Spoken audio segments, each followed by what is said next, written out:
Hello प्यारे भाइयों और बहनों, आपका मेहर टीचिंग में स्वागत है। मैं आमनी पब्लिकेशन की जो बुक पढ़ाने जा रही हूँ दर्शन शास्त्र है। ये सेकंड ग्रेड का सेकंड पेपर एसएसटी लेवल के लिए सबके लिए है और ये एकदम बिल्कुल आसान भाषा में यहाँ लिखा हुआ और समझाया हुआ है। और ये बुक किसने लिखी, कब लिखी, क्या लिखी, ये मैं बता दूँ। ये आमनी पब्लिकेशन की बुक है ना, ये वेरी इंपॉर्टेंट बुक है। और यहाँ जो है ना, ये देखो, ये कृष्ण कुमार गोयल है ना, कृष्ण कुमार गोयल जो पुस्तक लिखी है वो प्रधानाध्यापक है प्रारंभिक शिक्षा राजस्थान की।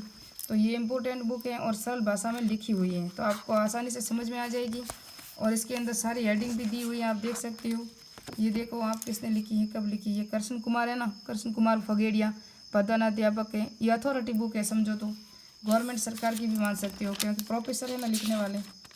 और उसके बाद हम देखेंगे इसकी सारी यूनिट देखेंगे, कौन कौन सी यूनिट है, क्या क्या है, ये देख सकते हो आप। ये पूरी डिटेल दिया हुआ है यहाँ। ये राजस्थान सरकार भारत हमारे जो एसएसटी लेवल के जितने भी टॉपिक है ना वो देख सकते हो आप, पूरे दिए हुए हैं। ये देखो प्राचीन, ये पूरी की पूरी यूनिट यहीं से हम इस बुक को पूरा का पूरा डिटेल और कवर करेंगे।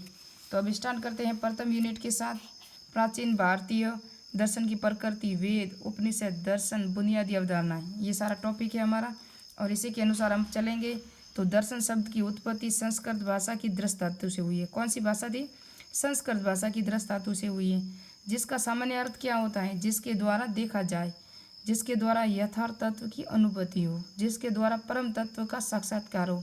ये पूरा इसका वर्णन है और अर्थ है। फिर दर्शन, भारतीय शब्द है, क्या है? भारतीय शब्द है दर्शन। भारतीय शब्द तो दर्शन है, लेकिन पाश्चात्य क्या, इसका पर्यायवाची क्या है? फिलोसॉफी।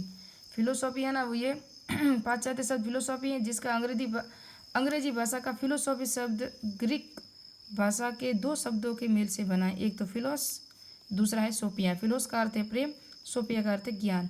इस प्रकार फिलोसॉफी शब्द का शाब्दिक अर्थ क्या है? ज्ञान के प्रति अनुराग, है ना, ये इसका पूरा अर्थ है। फिर भारतीय दर्शन की प्रकृति कैसी है? तो आप देख सकते हो प्रकृति क्या है। भारतीय दर्शन का विकास तो आध्यात्मिक असंतोष के कारण हुआ है, और आध्यात्मिक असंतोष के कारण हुआ है। भारतीय दर्शन का उद्देश्य क्या है? परम तत्व की साक्षात अनुभूति और समस्त दुखों से निवृत्त और मोक्ष की प्राप्ति करना ही इसका परम उद्देश्य या लक्ष्य मान सकते हो आप सब।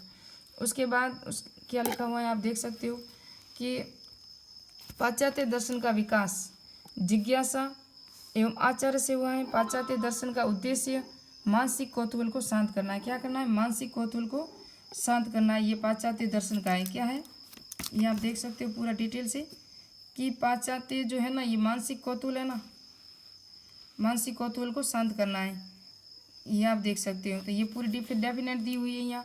भारतीय दर्शन का आरंभ किससे होता है? व्यवहारिकता से होता है। ये आप देख सकते हो, व्यवहारिकता से भारतीय दर्शन का आरंभ होता है।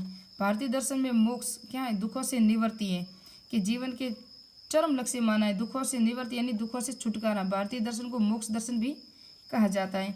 भारतीय दर्शन में दार्शनिकों को ने संसार को दुख में माना है, इसलिए पाश्चात्य विचारक भारतीय दर्शक को निराशावादी कहते हैं। क्या कहते हैं? निराशावादी कहते हैं। कौन कहते हैं? पाश्चात्य दार्शनिक जो भी है ना, वो भारतीय दर्शन को निराशावादी कहते हैं। और भारतीय दर्शन को निराशावादी कहना भी अनुचित होगा, क्योंकि यहाँ पूरा डिटेल देख सकते हो। क्योंकि भारत के सभी दार्शनिक विश्व को दुख में मानते हैं, लेकिन वह विश्व को दुखों को देखकर मौन नहीं रहते, बल्कि उनके दुखों को कारण को जानने का प्रयास करते हैं। दुखों से निवृत्ति के लिए, मोक्ष प्राप्ति के लिए लगातार प्रयत्नशील रहते हैं। इसलिए भारतीय दर्शन को निराशावादी कहना उचित नहीं होगा। और उसके बाद आप देखते हो भारतीय दर्शन की प्रमुख विशेषताएं। तो विशेषताएं क्या क्या है? तो पूरा विश्व दुख में है, ये बोल रहे हैं। भारतीय आध्यात्मिक असंतोष के कारण दुखों से निवृत्ति के लिए भारतीय दर्शन को अपनाया गया। फिर यही कारण भारतीय दर्शन को मोक्ष दर्शन भी कहा जाता है। आत्मा के अस्तित्व में विश्वास है। भारतीय दार्शनिक है ना, वो आत्मा को अमर मानते हैं, ये कभी समाप्त नहीं होने वाली है। वो कौन कहते हैं? भारतीय दर्शन कहता है। लेकिन शरीर क्या है? शरीर विनाशकारी है। ये पूरा जो इसका, ये शरीर नष्ट हो जाएगा लेकिन आत्मा नष्ट नहीं होगी, ये कौन कहता है? भारतीय दर्शन कहता है कि भाई आत्मा नष्ट नहीं होती है। और बंधन का मूल कारण क्या है? बंधन का, तो बंधन के मूल का कारण है अज्ञान। ये देखो, बंधन के मूल का कारण है अज्ञान। दर्शन का शरीर का विनाश होता है।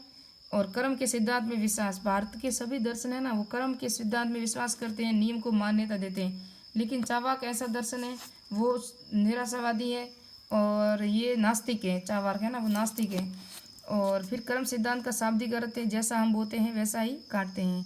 जैसे हम कर्म करेंगे वैसे ही हमको फल भोगने पड़ेंगे। कर्म कितने प्रकार के होते हैं? कर्म 3 प्रकार के होते हैं, संचित कर्म, प्रारंभ कर्म और संचयमान कर्म। तो संचित कर्म वो होते हैं जिनका संबंध अतीत के जीवन से होता है तथा जिनका फल मिलना अभी शुरू नहीं हुआ है, जो पहले जो कहते हैं कि हमारे पुराने जन्म के कर्म है। प्रारब्ध कर्म वे कर्म जिनका संबंध अतीत के जीवन से है, जिनका फल मिलना अभी शुरू हुआ है, यानी कि अभी अभी हमें फल मिलना शुरू हुआ है। उसका तो संचित कर्म का तो हुआ ही नहीं, इसका अभी अभी शुरू हुआ है। और संचयमान कर्म वे कर्म है जिनका संबंध वर्तमान के जीवन से है, जिनका फल से भविष्य में मिलेगा। वो हमारे एकटे किए हुए हैं, अभी इनका फल हमें मिला नहीं है। और 5वीं जो विशेषता है वो जगत की सत्यता में विश्वास। सत्य है, जगत है, जीवन है तो मरण है, ये सत्य ही है। तो फिर पुनर्जन्म में विश्वास, जिसके कर्म पूरे नहीं हुए, जिनने फल नहीं भोगा, उनका जन्म ही होगा, पुनर्जन्म में विश्वास होता है। फिर व्यवहारिकता के पक्ष पे बल दिया था किसने? दर्शनवाद ने। ये भारतीय दर्शन की विशेषता है। और भारतीय दर्शन के संप्रदाय कितने हैं? तो भारतीय दर्शन के संप्रदाय हैं 2, आस्तिक और नास्तिक। भारतीय दार्शनिक संप्रदाय को 2 भागों में बांटा है। आस्तिक संप्रदाय जो वेदों की प्रमाणिकता में विश्वास करते हैं, और वेद अनुयायी भारतीय दर्शन में 6 आस्तिक दर्शन है, 6 दर्शन कहते हैं। और नास्तिक वे वेदों की प्रमाणिकता विश्वास नहीं करते, वेद विरोधी हैं। भारतीय दर्शन में 3 नास्तिक हैं, चार्वाक, जैन और बौद्ध।